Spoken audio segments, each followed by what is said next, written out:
সেই 41 জন পুরুষকে গর্ভবতী করে দিয়েছিল।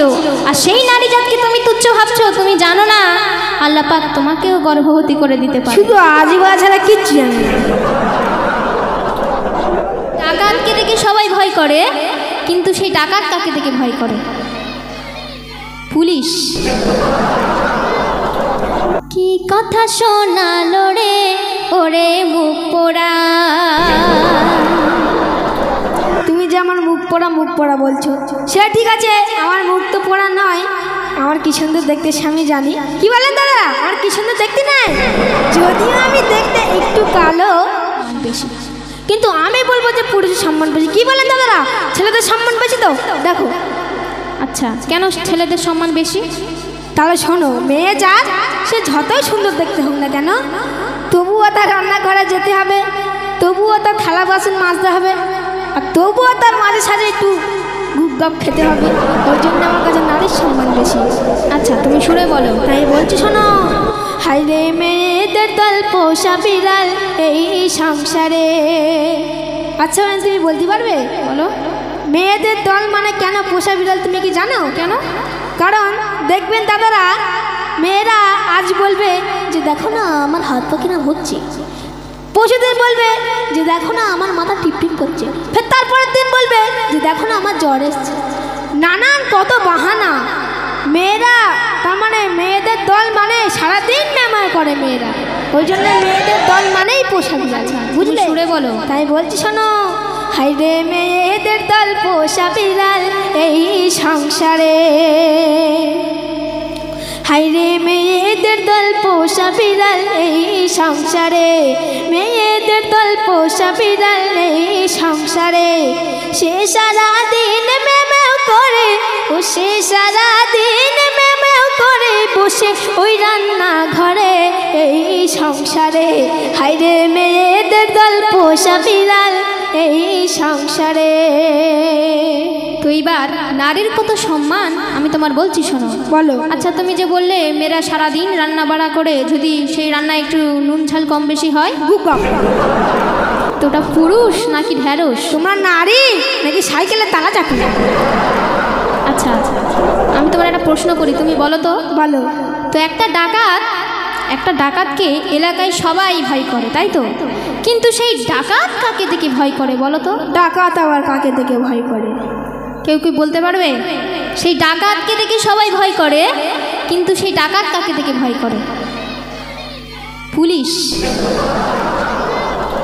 সেই ডাকাত তার বউকে দেখে ভয় করে, তাই তো? তাহলে নারীর কত সম্মান তুমি দেখো।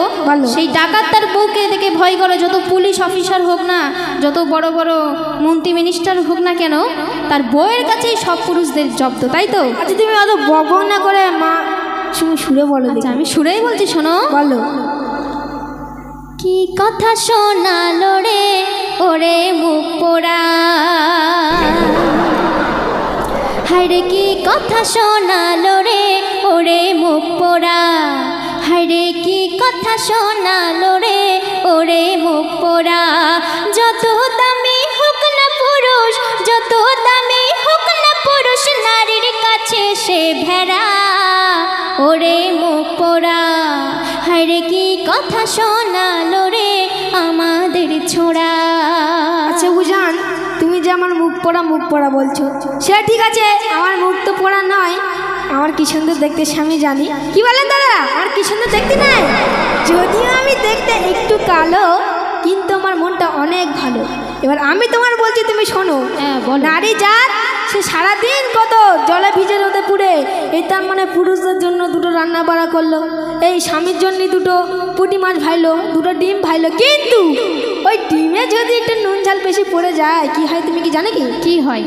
গুপ গম মেরে নিয়ে বলে তোর হয়েছে কি এখনো বাকি আছে। আচ্ছা, তুমি সুরে বলো। তাই বলছি শোনো, জলে ভেজা রোদে পোড়া সারাদিন খাটেনি, সারাদিন খেটে তবু খাই রে পিটুনে। তরকারিতে যদি একটু বেশি পড়ে নুন, 14 পিঁড়ি উদ্ধার করে টানে বামার গুণ। এই মেয়ে মানে পুরুষের দাসী, বুঝানে এই মেয়ে মানে পুরুষের দাসী, জানা কি নে সংসারে, হাইরে মেয়েদের দল পোষা বিড়াল এই সংসারে। আচ্ছা মা বোনেরা ঠিক বললো কি? তাহলে আমারও এই জবাব দিতে হবে। তুমি যে বললে যে মেয়েরা সারাদিন রান্না বাড়া করে, কত খাটাখাটনি করে, আর ছেলেরা কি খাটে না? ছেলেরা কত খাটাখাটনি করে সারাদিন, ঠেলা ঠেলে ভ্যান ছেলে যখন বাড়িতে আসে, আর তোমরা তো মেয়েদেরকে মোহরানা দিয়ে নিয়ে আসো, তখন মেয়েরা পায়ের ওপর পা তুলে হুকুমের পর হুকুম করতে থাকে যে দেখো না আমার জুতোটা ছিঁড়ে গেছে, তুমি তাড়াতাড়ি সেই বাজার থেকে সারিয়ে নিয়ে আসো। তখন তোমরা সেই বইয়ের ভয়ে তাড়াতাড়ি সেই জুতোটাকে সারাতে দাও, তাই তো? সুরে বলে দিই। তাই আমি তোমার সুরে বলছি, শোনো। বলো। মডার্ন ছেলে বেয়াক্কেলে নেই কি রে জানা, মডার্ন ছেলে বেয়াক্কেলে নেই কি রে জানা, নারীকে আনিস তোরা দিয়ে মোহরানা, নারীরা ঘরের কোণে থাকে বসিয়া, নাপিত ধোপা কোলে মজুর পুরুষ যাই হইয়া, এই বেবের কাছে খাসির তবু, এই বেবের কাছে খাসির তবু, কত যে মুখ নাড়া ওরে মুখ পোড়া, হায়রে কি কথা শোনালো রে আমাদের ছোড়া। আচ্ছা বুঝান, তুমি বলো তো এই দুনিয়াতে আল্লাহ পাক সর্বপ্রথম ভালোবেসে কাকে পাঠিয়েছিল? কেন পিতা আদমকে পাঠিয়েছে? তাহলে পিতা আদমকে কিন্তু সর্বপ্রথম বানিয়েছে। পিতা আদমের বাম পাজরের রেহান নামক একটা হাড়ে মা হাওয়াকে সৃষ্টি করেছে। আল্লাহ পাক কোরআনের মধ্যে কি বললেন? যে আমি মা হাওয়াকে কেন সৃষ্টি করেছি? কারণ পিতা আদমের দেখাশোনা করার লোক লাগবে, ওই জন্য আমি পিতা আদমের বাম পাজরের রেহান নামক একটা হাড়ে মা হাওয়াকে সৃষ্টি করেছি। আর তুমি শুধু বলে যাচ্ছ যে নারীর সম্মান বেশি, নারীর সম্মান বেশি। আচ্ছা সুরে বলো। তাই বলছি শোনো, পুরুষকে ভালোবাসে আল্লাহ মেহেরবান, মাটি দিয়ে গড়ল সৃজন তাই পিতা আদম, আদমের বাম পাজরের রেহান হারে, দেখো মা হাওয়াকে খোদা গড়ে, মা হাওয়াকে গড়ে খোদা, দেখো দেখো দেখো দেখো মা হাওয়াকে গড়ে খোদা আদমের সেবার তরে এই সংসারে, হায়রে মেয়েদের দল পোষা বিড়াল এই সংসারে। আচ্ছা তুমি যে বলছো আল্লাহ পাক পিতা আদমকে সবার প্রথমে সৃষ্টি করেছে বলে কি পুরুষের সম্মান বেড়ে গেল? অবশ্যই।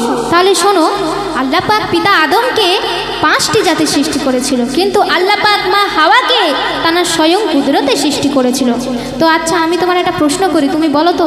বলো। তুমি যে এই দুনিয়াতে আসলে, এই দুনিয়ার মুখ দেখলে, তুমি কোথা থেকে এসেছো?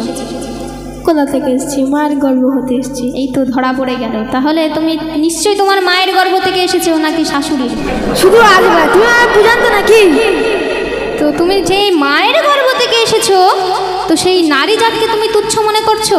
এই দুনিয়াতে যত অলি গৌস কুতুব কিংবা পয়গম্বর সকলেই এই নারী জাতের গর্ভ থেকে এসেছে, বুঝলে? তাই আমি তোমার বলছি, শোনো। বলো। পিতা আদম সৃষ্টি হয় 5টি জাতে, মা হাওয়াকে গড়ে খোদা স্বয়ং কুদরতে, অলি গৌস কুতুব কি বা পয়গম্বর সবাইকে আসতে হয় মায়ের উদর, তাই সকল পুরুষ নারীর কাছে, সকল পুরুষ নারীর কাছে পড়তে হয় তাই ধরা ওরে মুখ পোড়া, হায়রে কি কথা শোনালো রে আমাদের ছোড়া। আচ্ছা বুঝান, তুমি যে বলছো যে অলি গৌস কুতুব বা পয়গম্বর সকলে মায়ের গর্ভ হতে এসছে বলে নারীর সম্মান বেশি, তাই তো? অবশ্যই। তুমি আমার একটা প্রশ্নের উত্তর দাও দেখি। বলো। আল্লাহ পাক এমন একজন নবীকে পাঠিয়েছিল, তিনি কিন্তু কোনো মায়ের গর্ভ হতে আসেনি, তাহলে তিনি কিভাবে এলো? সেই নবীটার নাম কি তুমি বলতে পারবে? কি? সেই নবীটার নাম হচ্ছে শীষ নবী। তিনি কিন্তু কোনো মায়ের গর্ভ হতে আসেনি, তাহলে তিনি কিভাবে এলো? আর তুমি শুধু বলে যাচ্ছ যে নারীর সম্মান বেশি, নারীর সম্মান বেশি। আরে নারী তো প্রত্যেক পায়ে পায়ে ভুল করে, কারণ হাসানকে জহর পান করিয়েছিল কিন্তু এই নারী, তোমার জানা আছে তো? আরও নবীজির জাদুটনা করেছিল, কিন্তু সেও এক নারী। তাহলে তাই বলছি শোনো, হাদিস কোরআন খুলে দেখো যে পাবি, মা ছাড়া দুনিয়ায় আসে শেষ নবী, হাসানকে জহর খাইয়েছিল এই নারী, দয়ার নবীর জাদু করে এক যে বুড়ি। পায়ে পায়ে নারী জাত উজান, পায়ে পায়ে নারী জাত বড় যে ভুল করে এই সংসারে। হায়রে মেয়েদের দল পোষা বিড়াল এই সংসারে। আচ্ছা, তুমি যে বললে বিনা মায়ে এসেছিল শীষ নবী, তাই তো? আচ্ছা মা বোনেরা, আপনারা কেউ বলতে পারবেন যে বিনা বাপে কোন নবী দুনিয়াতে এসেছিল? কেউ কি বলতে পারবেন? ঈসা নবী। তো ঈসা নবী যখন বিনা বাপে মা মরিয়মের গর্ভতে এসেছিল, তখন 41 জন পুরুষ মা মরিয়মকে নিয়ে ঠাট্টা করছিল, হাসাহাসি করছিল। তখন আল্লাহ পাক কি করলো জানো? কি করলো? তখন আল্লাহ পাক সেই 41 জন পুরুষকে গর্ভবতী করে দিয়েছিল। আর সেই নারী জাতকে তুমি তুচ্ছ ভাবছো, তুমি জানো না আল্লাহ পাক তোমাকেও গর্ভবতী করে দিতে পারে। শুধু আজিবা ছাড়া কিচ্ছু জানি না। তুমি এই নারী জাতকে কোনোদিন তুচ্ছ মনে করো। আচ্ছা তুমি সুরে বলো তো। আমি বলছি শোনো। বলো। আগে তুমি পড়ে দেখো হাদিস ও কোরআন, বিনা বাপে জন্ম দিল মা মরিয়ম। 41 জন পুরুষ তখন তামাশা করে, খোদার কুদরতে তারা গর্ভবতী যাই হয়ে। তাই নারীকে তুচ্ছ ভেবো না।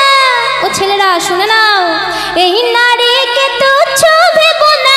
শুনে রে বলি ও ছোড়া, ওরে মুখ পোড়া, হায়রে কি কথা শোনালো রে আমাদের ছোড়া। আচ্ছা বুঝান, তুমি শুধু বলে যাচ্ছ যে নারীর সম্মান বেশি, নারীর সম্মান বেশি, আর আমি শুধু বলে যাচ্ছি যে পুরুষের সম্মান বেশি, তাই তো? কিন্তু এরকম করলে তো সারা রাত পালিয়ে যাবে, তবু ঝগড়া শেষ হবে না। আমি তোমার সর্বশেষ যুক্তি দিচ্ছি, তুমি সেই যুক্তিটা শোনো। বলো। আচ্ছা বুঝান, তুমি বলো তো, এই দুনিয়াতে পুরুষের সম্মানে নারী সম্মানিত, নাকি নারীর সম্মানে পুরুষ সম্মানিত? পুরুষের সম্মানে নারীর সম্মান। তাহলে পুরুষের সম্মানে কিন্তু নারী সম্মানিত। একটা স্বামী সে যদি রাজা হয়, একটা স্বামী সে যদি রাজা হয়, আর তার স্ত্রী যতই কালো কুচ্ছিত দেখতে হোক না কেন, তবু ওদের কি বলে ডাকতে হবে তুমি কি জানো? তবু ওদের কিন্তু রানী বলে ডাকতে হবে। আর একটা স্বামী সে যদি রাজা হয়, একটা স্বামী সে যদি চোর হয়, আর তার স্ত্রী যতই উকিল ব্যারিস্টার মন্ত্রী ব্যানার্জি হোক না কেন, ও বাবা সে যদি একবার কলে বা ঘাটে যায়, সবাই তাকে কি বলে ডাকে জানো? কয়টা চুন্নি, এই পানি আনতে নেই। তাহলে পুরুষের সম্মানে যেরকম নারী সম্মানিত, ঠিক তেমনই নারীর সম্মানেও কিন্তু পুরুষ সম্মানিত। এই নারী হচ্ছে পুরুষের হাতের লাঠি, তুমি কি জানো? আমি বলছি শোনো। বলো। পুরুষের গুণে নারী হয় রে গুণে, স্বামী যদি রাজা হয় বিবি হয় রানী। নারী ছাড়া পুরুষ হয় অচল পয়সা, মাইয়া বিনে পুরুষের হয় রে দুর্দশা। তাহলে এই নারী পুরুষ সমান সমান, তাই তো? দুজনে সমান মেহানান, দুজনে সমান মেহানান বলে কলম ধরে এই সংসারে। কি কথা শোনালো রে ওরে মুখ পোড়া, হায়রে মেয়েদের দল পোষা বিড়াল এই সংসারে। কি কথা শোনালো রে ওরে মুখ পোড়া, হায়রে মেয়েদের দল পোষা বিড়াল এই সংসারে।